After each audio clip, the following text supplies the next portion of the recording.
Audio 4 पुस्तक का नाम उपासना जीवन की अनिवार्य आवश्यकता।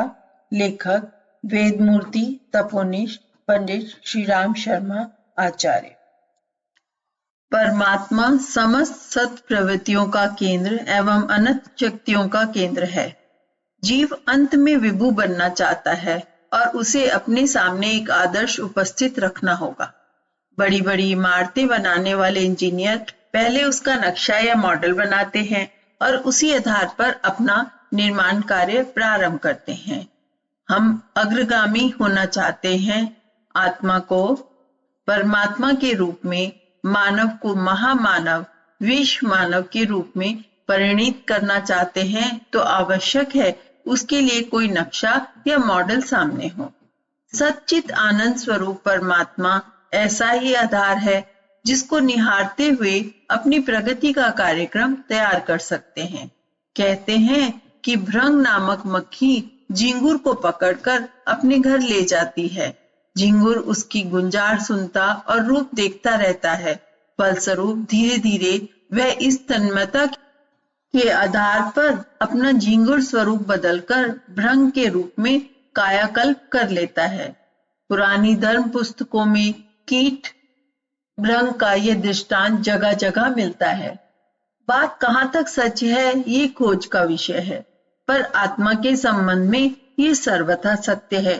वह परमात्मा के सच्चे मन से जितना जितना चिंतन करता है उसी अनुपात में वह परमात्मा के रूप में बदलता जाता है। साधारण आत्माओं से महात्मा बनते कितनों को ही देखा गया है। जीवन का लक्ष्य आत्मोत्कर्ष है। उसकी पूर्ति में परमात्मा का स्मरण, चिंतन एवं भजन पूजन की प्रक्रिया को अपनाया जाना आवश्यक है। ईश्वर और जीव की निकटता, एक दूसरे के रूप में परिणत होना जिस मानसिक तत्व के आधार पर संभव हो सकता है उसका नाम है प्रेम भक्ति। मनुष्य के हृदय इसी गोंद के आधार पर चिपकते और घनिष्ठ होते हैं। परमात्मा और आत्मा की एकता भी इसी तथ्य पर निर्भर है। भौतिक पदार्थ नाशवान हैं, क्षण क्षण में बनते बिगड़ते रहते हैं। जीवों का भी यही हाल है। वे भी अपनी रुचि और परिस्थिति के अनुसार आंखें बदलते रहते हैं। इसलिए उनसे सच्चा और चिरस्थायी प्रेम निभ नहीं सकता। सामने वाले की स्थिति का प्रभाव अपने ऊपर पड़ता ही है। इसलिए प्रेम की साधना करने वाले को ऐसा आधार खोजना पड़ता है जो अपरिवर्तनशील एवं उच्च संभावनाओं से ओतप्रोत हो। इस विश्व में परमात्मा ही एकमात्र ऐसी वस्तु है जो मानव जीवन की सर्वश्रेष्ठ रसानुभूति, प्रेम भावना की अभिवृद्धि में सहायक हो सकती है।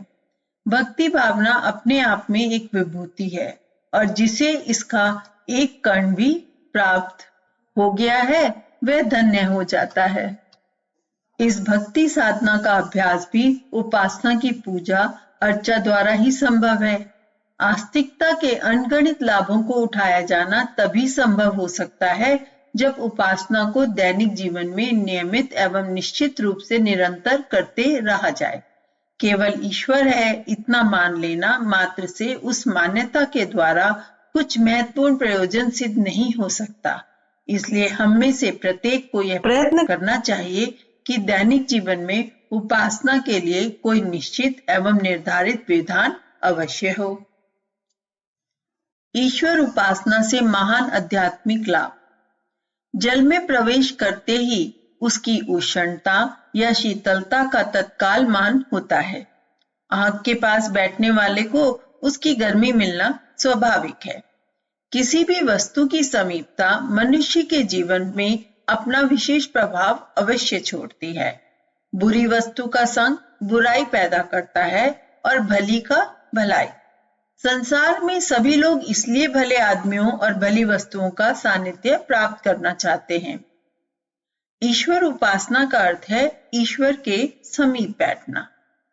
जल, अग्नि अथवा वायु की समीपता से जिस तरह मनुष्य तुरंत उसके गुणों के प्रभाव को अनुभव करता है, ठीक उसी तरह से परमात्मा का सानिध्य प्राप्त होने से जीव का आपा विस्तीर्ण होने लगता है उसकी शक्तियां प्रकीर्ण होने लगती हैं।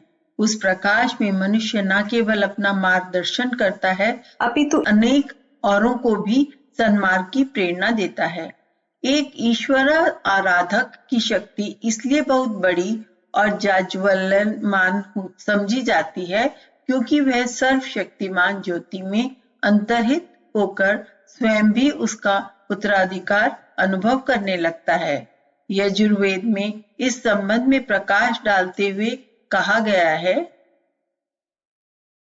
जो परमात्मा देव तप तेजस्वी निराकार व्रण रहित स्नायु जल से अपरिच्छिन्न अलौकिक पाप रहित कवि मनीषी सर्वव्यापी सर्वशक्तिमान है, वे हमें भी इन शक्तियों से ओतप्रोत करें। इस मंत्र में परमात्मा की उपासना से प्राप्त होने वाले महान आध्यात्मिक लाभों को ईश्वरीय गुणों के रूप में दिखाया गया है। यह गुण अग्नि की उष्णता या जल की शीतलता के समान है और जो व्यक्ति उनकी जितनी समीपता में पहुंचता है, इन गुणों की उसी अनुपात में उसके जीवन में आविर्भाव होता चला जाता है और अंत में उसी में लीन होकर जीवन भाव से मुक्त हो जाता है। परमात्मा को शुक्रम अर्थात प्रकाश रूप कहा जाता है। प्रकाश तेजस्विता, निर्दोषिता एवं ज्ञान का प्रतीक है। ईश्वर उपासना से जीवात्मा का उत्थान इसी कक्षा से प्रारंभ होता है। जब तक मनुष्य अपने जीव भाव में था, तब तक वह अज्ञान ग्रस्त था। उसे संसार की वस्तु स्थिति का कुछ भी ज्ञान न था। थोड़े से क्षणिक सुखों की पूर्ति को ही उसने अपने जीवन का उद्देश्य समझा था और भोग में ही लिप्त था। इसका कारण उसका जीवन दोषयुक्त भी था। भोग शारीरिक रोग शोक पैदा करने वाले होते हैं। उनसे इंद्रियों की दक्षता नष्ट होती है और मनुष्य वृद्धावस्था की ओर अग्रसर होता है। भोगों में जहां शारीरिक व्याधियां बढ़ती हैं, वहीं मानसिक चिंताएं भी बढ़ती हैं। ये चिंताएं मनुष्य को बंधनों से बांधती हैं। पर जैसे ही परमात्मा के शुक्रम अर्थात प्रकाश तत्व ने उसके जीवन में प्रवेश किया, वह संसारिक भोगों की निहिसारिता का अनुभव करने लगता है। अब उसे क्षणिक सुख निरर्थक करने लगता है और वह दैवी प्रकाश में अपना जीवन लक्ष्य निर्धारित करता है। वह देखता है कि जब मुझे केवल सुख और केवल असीम सुख की चाह है, तो मैं इन क्षुद्र वासनाओं के पीछे क्यों भटकता फिरूं? ऐसे भी प्रश्न उसके जीवन में उतरते हैं, जिससे संसार के गहन रहस्य और मनुष्य जीवन की पारलौकिकता की ओर उनके विचार दौड़ने लगते हैं। यह ज्ञान ही परमात्मा का प्रकाश है। इसे ही उसकी कृपा मान सकते हैं। परमात्मा का यह प्रकाश पाए बिना मनुष्य जीवन का उद्धार भी संभव नहीं। प्रकाश जीवन के विकास की प्रारंभिक अवस्था भी है और अंतिम भी। आरंभ इसलिए कि जीव की शक्तियों का विस्तार यहीं से प्रारंभ होता है। इस ज्ञान के उदय के साथ ही मनुष्य के अंतःकरण से आत्मज्ञान की तीव्र आकांक्षा जागृत होती है और चूंकि अंत में जीवन उसी प्रकाश में ही समाधि ले लेता है, यह परम लक्ष्य की अंतिम अवस्था भी है। इसलिए वेद शास्त्रों में ज्ञान के महत्व को स्वीकारा गया है और उसके बिना मनुष्य को पशुवत बतलाया गया है। परमात्मा का दूसरा गुण है अकाम्य। वह निराकार है। उसका शरीर मनुष्य जैसा नहीं, अर्थात वे मनुष्यों जैसा कार्य नहीं कर सकता है। उपासक के अंतःकरण में यह गुण भी शीघ्र ही चमकता है, अर्थात परमात्मा का ज्ञान तत्व और प्राण तत्व जब उसने धारण किया हो, तो उसे सर्वप्रथम यह अनुभव हुआ कि अब तक वह जिस शरीर को ही संसार के सुख और अहंकार की पूर्ति के प्रमुख साधन समझे हुए था, या यूं कहें कि अब तक वह अपने शरीर को ही प्राण या जीवन समझता था, अब उसे विरक्ति होने लगी है। वह अब इसे साधन या परमात्मा के मंदिर के रूप में प्रतिष्ठित हुआ देखता है। जो इंद्रिय लिप्साएं उसे अब तक परेशान किए हुए थी, अब उसने समझा है कि इस शारीरिक विकृतियों से उसे परेशान नहीं होना चाहिए। वह शरीर नाशवान है, पंच भौतिक है, कभी भी नष्ट हो सकता है। अतः इस पर स्वामित्व कर इसका सदुपयोग किया जाना चाहिए।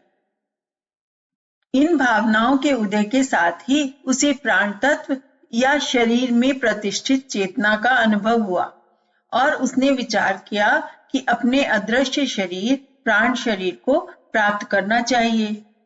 प्राण शरीर निराकार है जो चिंतन और विचारधारा द्वारा ही अनुभव किया जा सकता है। सूक्ष्म इंद्रियां ही उसे जान सकती हैं, अतः उसकी मनोवृत्ति अंतर्मुखी होने लगी। वह कायिक हितों से परामुख होकर अपने निराकार स्वरूप का चिंतन और उसका रहस्य जानने की इच्छा करने लगा। परमात्मा अवर्णम है, अर्थात उसे किसी प्रकार के घाव नहीं लगते। घाव मनुष्य के शरीर में ही लग सकते हैं। शास्त्रकार ने कहा है, नैनम छिंदति शस्त्राणि नैनम दहिति पावकः, अर्थात आत्मा को शस्त्र छेदन नहीं कर सकते, आग उसे जला नहीं सकती।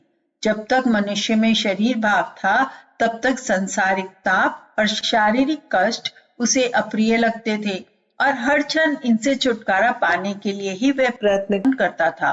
किंतु अब उसने अनुभव किया कि शारीरिक लालसाएं अभी भी ईश्वर प्राप्ति के मार्ग में उसकी बाधक है, अतः इनका उच्छेदन करना चाहिए। यह तप के अर्थ में है। तप को शारीरिक तितिक्षा भी कहते हैं, अर्थात जानबूझकर शरीर को कष्ट देते हैं जिससे आत्मभाव स्पष्ट होने लगे और जीवन भाव से मुक्ति मिलने लगे। शरीर को कष्ट देने का यह अर्थ नहीं है कि अस्त्रों से छेदा या आग से जलाया जाए, वरन तितिक्षाओं को जलाना है जिससे लौकिक सुखों की कामना मर जाए। नियमित जीवन, स्वच्छता, सफाई, जप, प्राणायाम, उपवास, कुछ चंद्रायन आदि तप कहे गए हैं। इनका उद्देश्य आत्मा को तपाना है और उसे परमात्मा से मिलने के अनुरूप शुद्ध व तेजस्वी बनाना है। किंतु मनुष्य की युग युगांतरों की दमित वासनाएं इतनी शीघ्र नष्ट नहीं हो सकती। शरीर की यह सफाई ठीक ऐसी है जैसे किसी गंदे नाले में जल डालकर उसकी सफाई की जाती है। सफाई करते समय बहुत दिनों से सतह में जमी हुई गंदगी की सड़ांध इतनी तीव्रता से फैलती है कि वह आसपास वालों का दिमाग बदबू से खराब कर देती है। आत्मोत्थान के विभिन्न साधनों द्वारा भी शरीर में वासनाओं और लौकिक कामनाओं की ऐसी सड़ांध उत्पन्न होती है जो मन को झकझोर कर रख देती है। कुछ क्षण के लिए मन को काबू में रखना कठिन हो जाता है।